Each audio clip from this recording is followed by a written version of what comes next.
Assalamualaikum.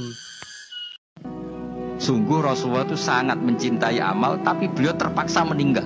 Jadi Nabi itu sangat merindukan amal, tapi terpaksa beliau meninggalkannya, takut itu dianggap wajib.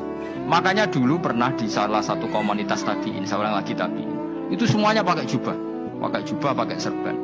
Jabir yang sahabatnya Nabi, termasuk Abdullah bin Mas'ud, dia datang ke masjid, jubahnya itu dicopot, terus dia sholat tanpa pakai jubah. Sampai geger tabi'in, ini gimana sahabatnya Nabi sholat kok pakai jubah, jubahnya dicopot, dicendel loh. Terus dia sholat. Ketika sholat ditanya, ya sahibah Rasulullah, kok ini sahabatnya Nabi sholat pakai jubah kok malah dicopot. Supaya kalian semua tahu bahwa kita dulu zaman Nabi biasa sholat pakai sarung, terus diikatkan di leher, saking tidak menemukan jubah. Tapi itu menjadi penting supaya orang tahu bahwa syarat-syaratnya sholat tidak bergantung harus pakai jubah. Meskipun kita sepakat pakai jubah sunat, kita selalu sepakat pakai jubah sunat. Tapi harus ada enggak? Kalau semua kiai pakai jubah, nanti satpam harus pakai, supir harus pakai. Karena kalau mau sholat jadi bingung.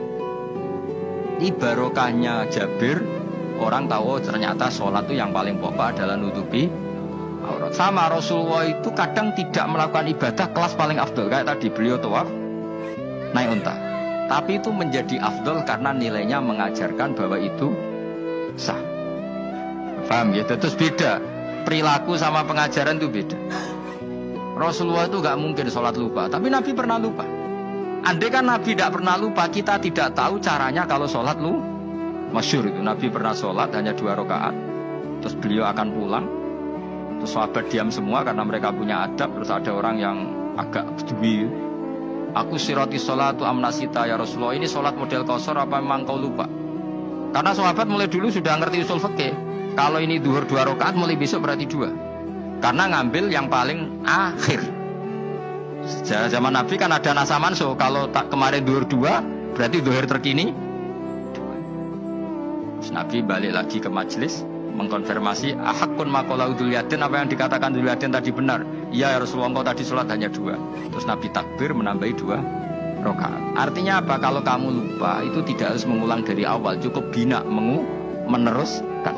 Sehingga misalnya kita tawaf sudah 3 putaran, terus kita batal, ya kita wudhu saja. Mulai awal apa teruskan terus keempat. Coba kalau Nabi gak pernah salah seperti itu, kita tidak tahu cara ngelola kesalahan. Ya misalnya kamu tawaf terus batal, kamu wudhu nambah keempat apa mulai dari awal? Nambah keempat, karena setiap seperti itu bana alama fa'ala, harus meneruskan, bukan Andai kan Nabi tidak pernah melakukan itu, kita tidak tahu caranya. Ojo kok malah komentar sholat nganti lali kowe eling opo wae, cangkemmu. Laline Nabi ora koyo lalimu. Mulane ana imam sholat salah ku anggap ae niru Nabi. Cuma bedanya Nabi untuk ganjaran wong iku gak ngono, tapi tetap. Jadi Nabi itu beberapa kali itu ngalami sesuatu yang tidak afdol. Tujuannya satu, untuk pelajaran. Makanya masyhur itu riwayat ma kuntu ansa walakin unassa li as-sunnah. Saya itu tidak pernah lupa, tapi sama Allah didesain lupa li as-sunnah supaya itu jadi sunnah. Jadi ma kuntu ansa walakin unassa li as-sunnah. Jadi saya tidak pernah lupa, tapi sama Allah didesain lupa supaya jadi sunnah, cara ngelola kelupaan. Misalnya sholat 3 apa 4, milih 3. Milih al-aqal, karena itu satu-satunya cara. Sehingga Nabi didesain pernah sholat hanya 2 rakaat, terus diingatkan sama sahabat. Terus itu jadi sunnah, caranya ngelola caranya ngelola. Begitu terus. Nabi ngendikan al-ajur bi qadri ta'ab, secara makna seperti itu. Tapi Nabi sendiri tawaf itu naik. Sehingga sekarang ada orang naik skuter, naik kursi roda, itu dikiaskan karena Nabi dulu pernah berkendara.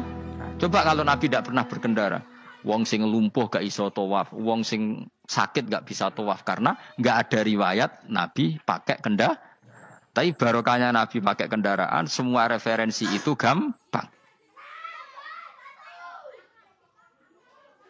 Wassalamualaikum warahmatullahi wabarakatuh.